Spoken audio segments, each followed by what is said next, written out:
Good morning, good afternoon, good evening, ladies and gentlemen. Welcome to another edition of GNN. Today is December 20th, 2023, and we have another banner night on our hands here. But before we get into the news of our brand new mobile suit, let's go over some news.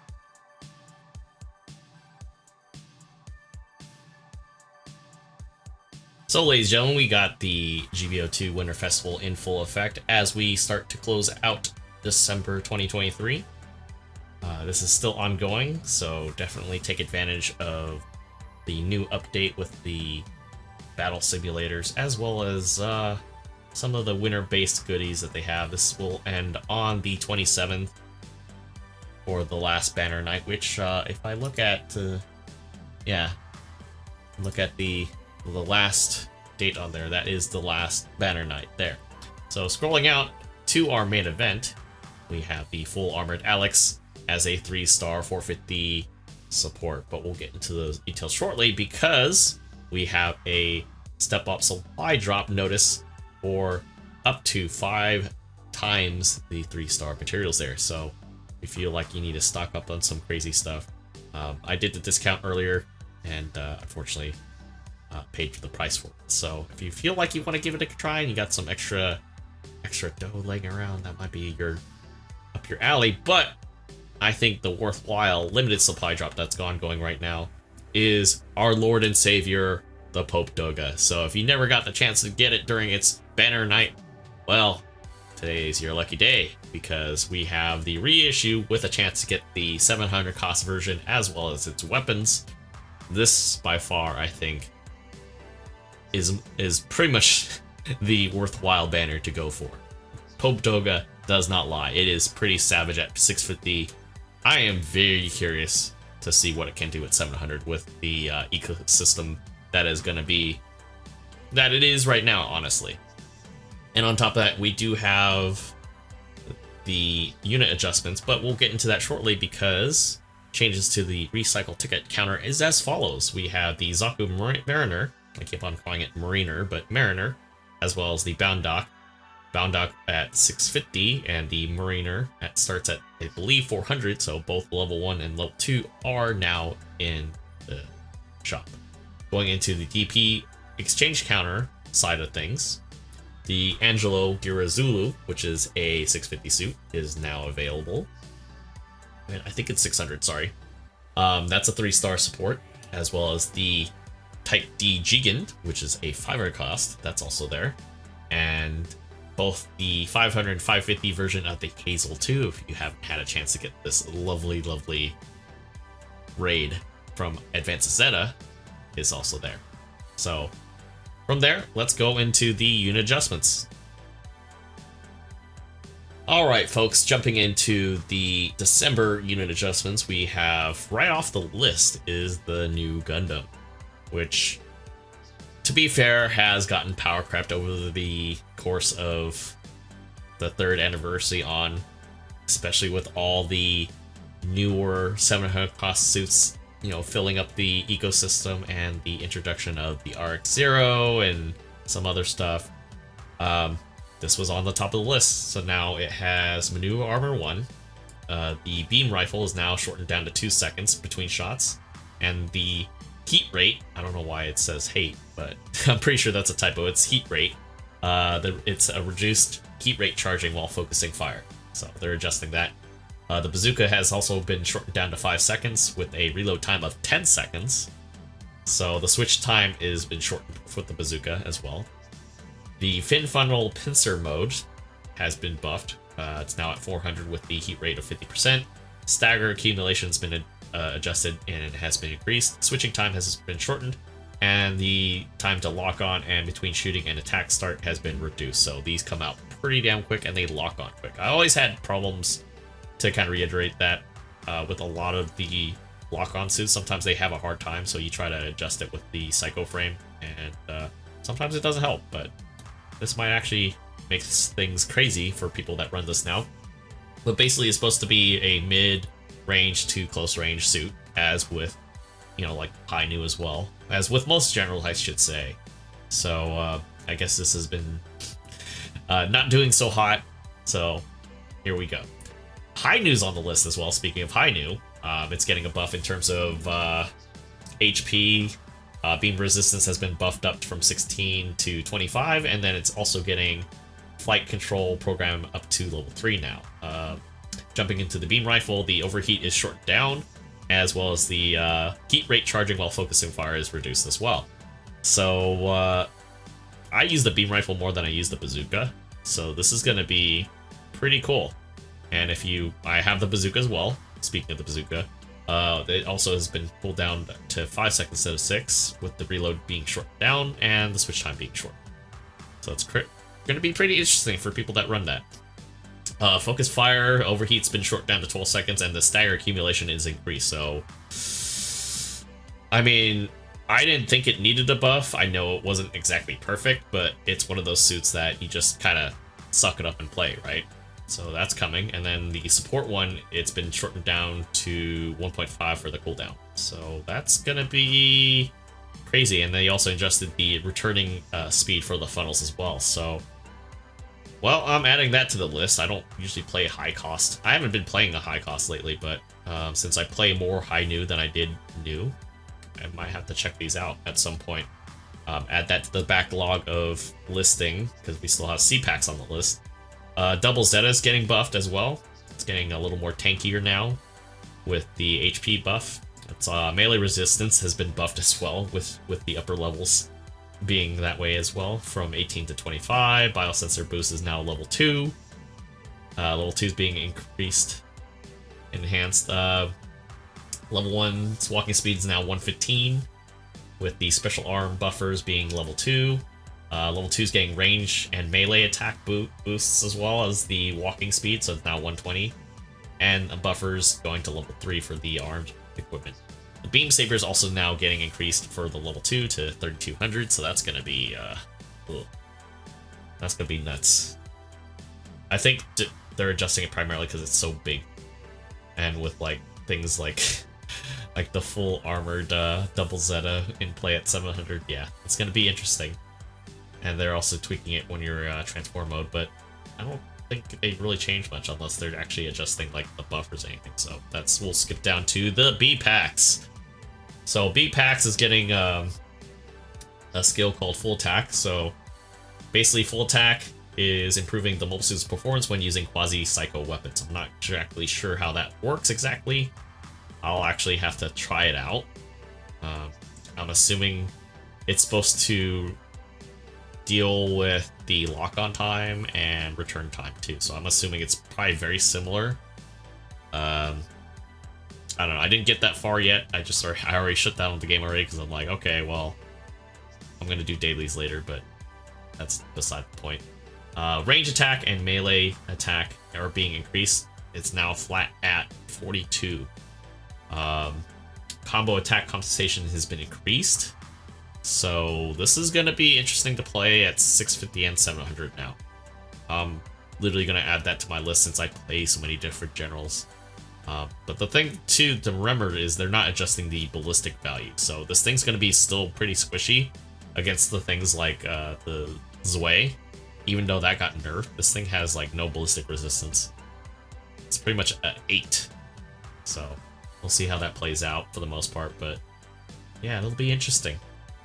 Especially with the fact that the incendiaries are getting adjusted as well. They're getting much more powerful, faster reload times, and then increased damage from the incendiary. So the tick rate is going to be harder hitting, as well as the stagger accumulation of value has been adjusted. So yeah, this looks like a lot of fun, especially with the fact that C-Packs is floating around too. Ooh, man, it's going to be interesting.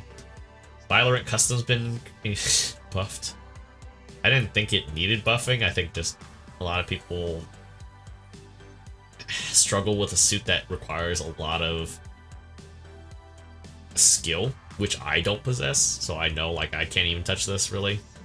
It's something that requires a lot of awareness and being able to kind of read, not necessarily read the room, but just read the fighting as they go. And it's just, then again, you're also locked into that sort of situation where you could be doing all that, but then like if your team's not there, just anyways.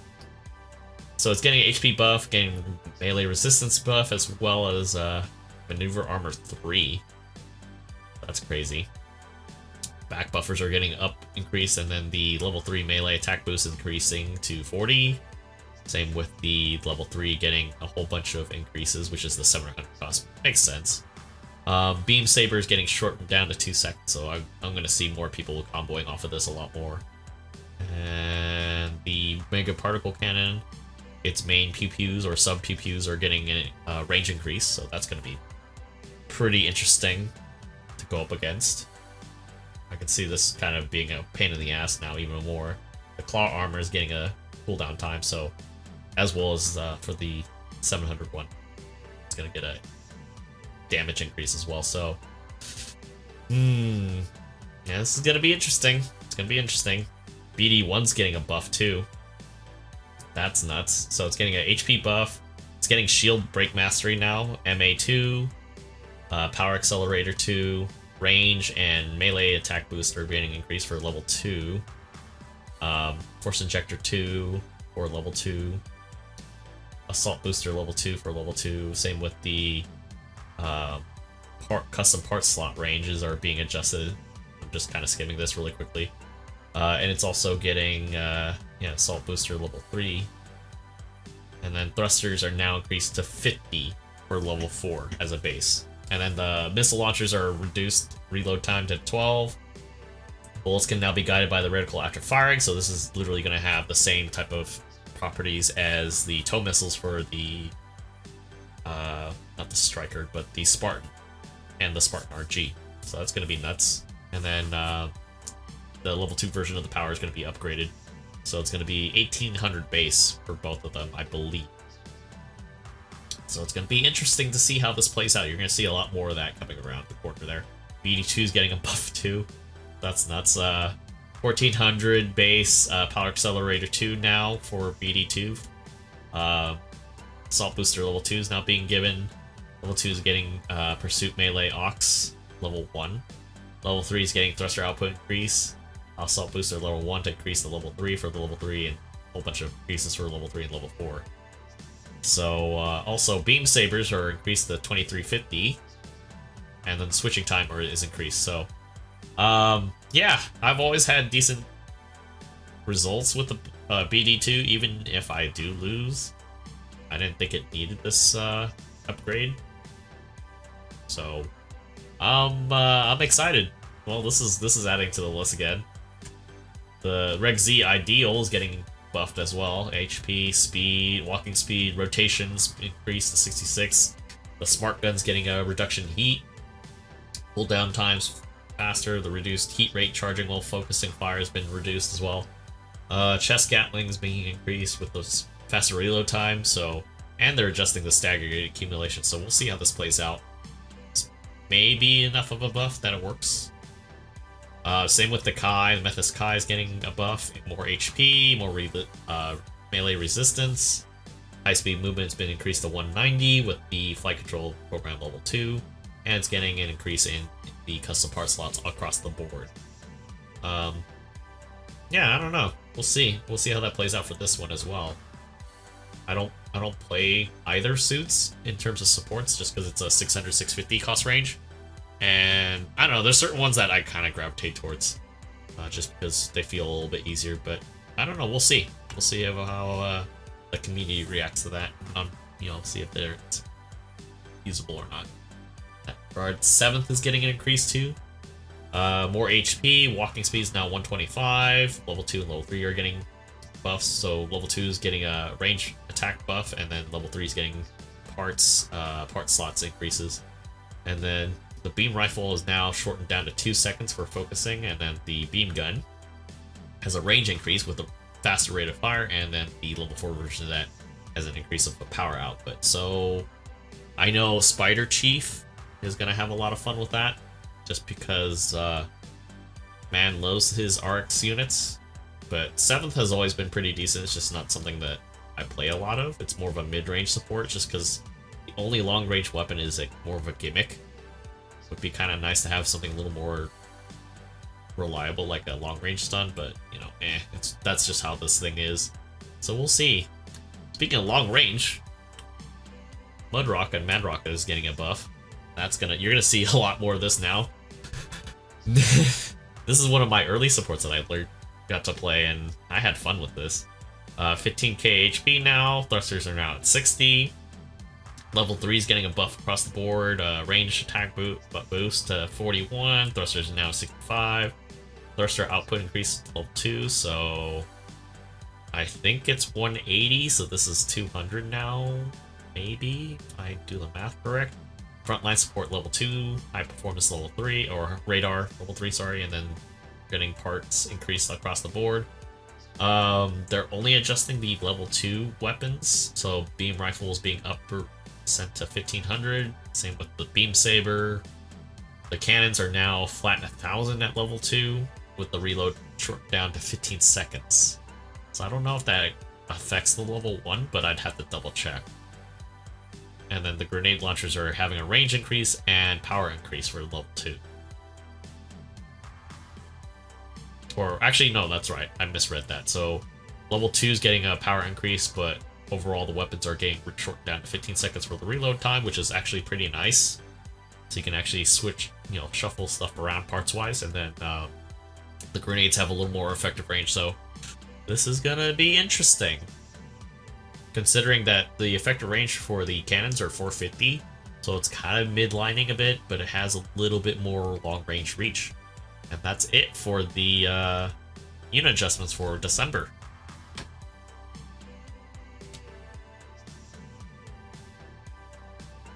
Alright, ladies and gentlemen, here we are with our main event suit, the Full Armored Alex. It's a 3-star 450 cost support that's usable in ground and space, and developed as part of the next generation plan known as the G4 project, and is basically following the same process that they did for Grandpa.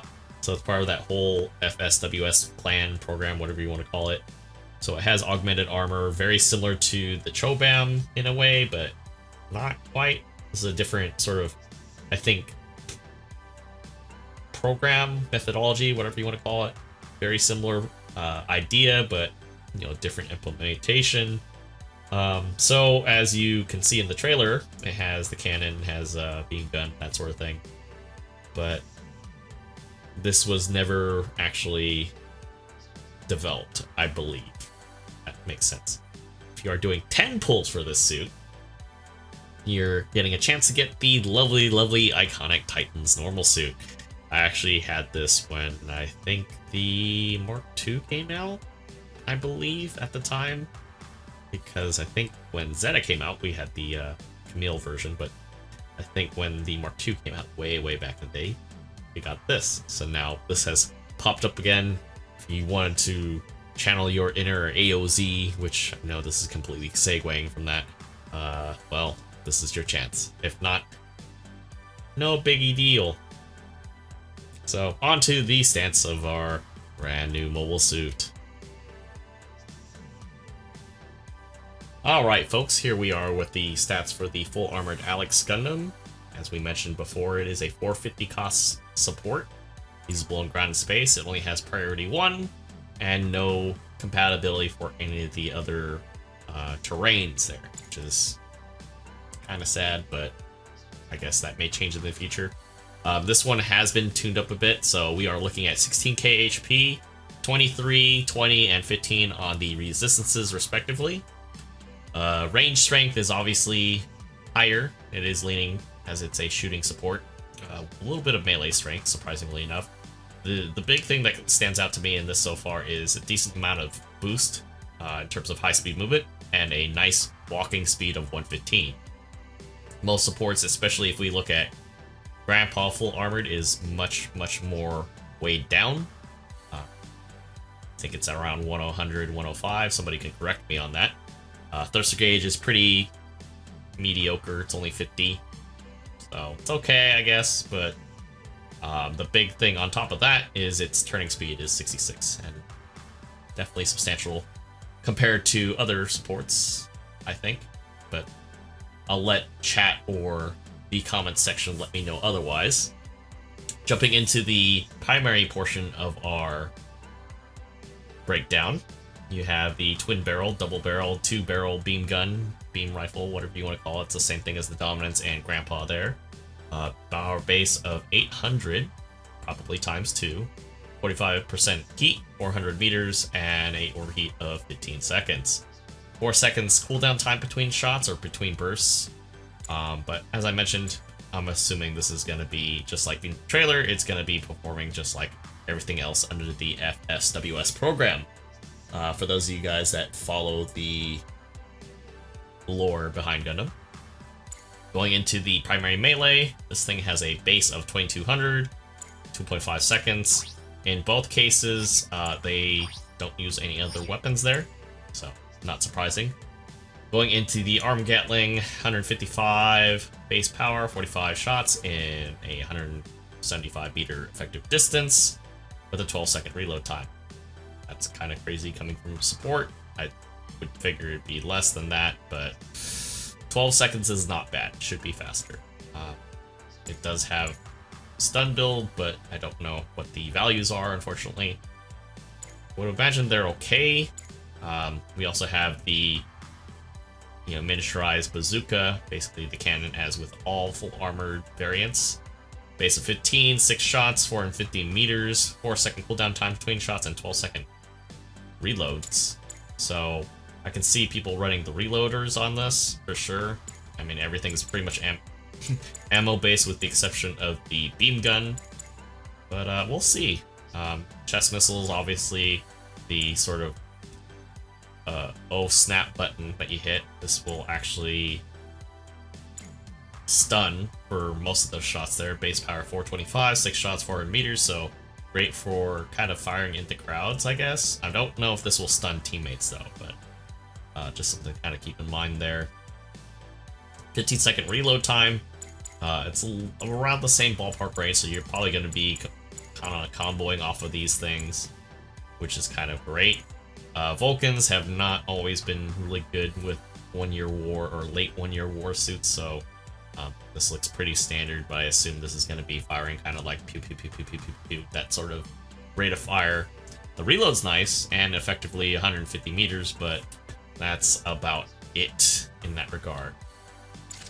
Jumping into the shopping list of skills, we have some pretty normal stuff, things that you would normally expect standard with a support, good radar range.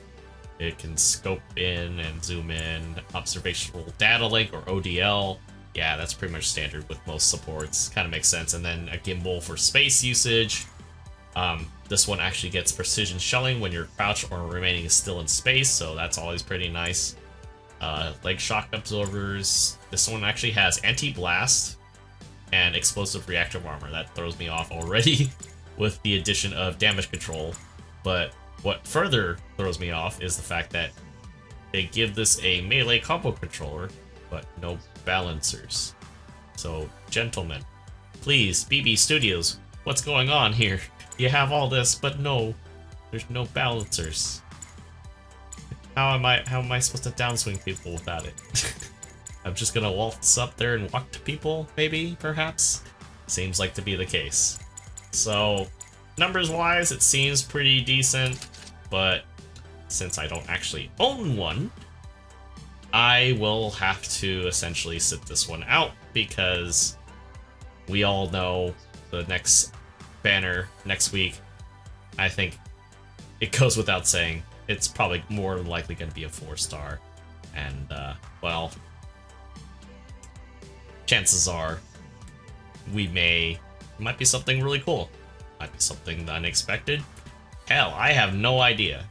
I just know that the general track record since last year, we got Fenix, the NT version. Chances are it's going to be another 4-star. Anyways, that concludes tonight's business with the brand new banner night for GBO2 with the full armored Alex Gundam in the FSWS configuration from the 1989 144 kit manual. If you guys enjoyed what you saw, found it very informative, please do not hesitate to hit that like and subscribe button. Helps out the channel. Let me know what you guys think, if you've ever encountered it, played it. Who knows? I'd love to hear what you guys have to say about it. It's a pretty cool design. It's really neat to actually see a lot of these, you know, sort of obscure MSV type designs coming to life and everything. And with that said, I'll see you guys all on the next video. Take care.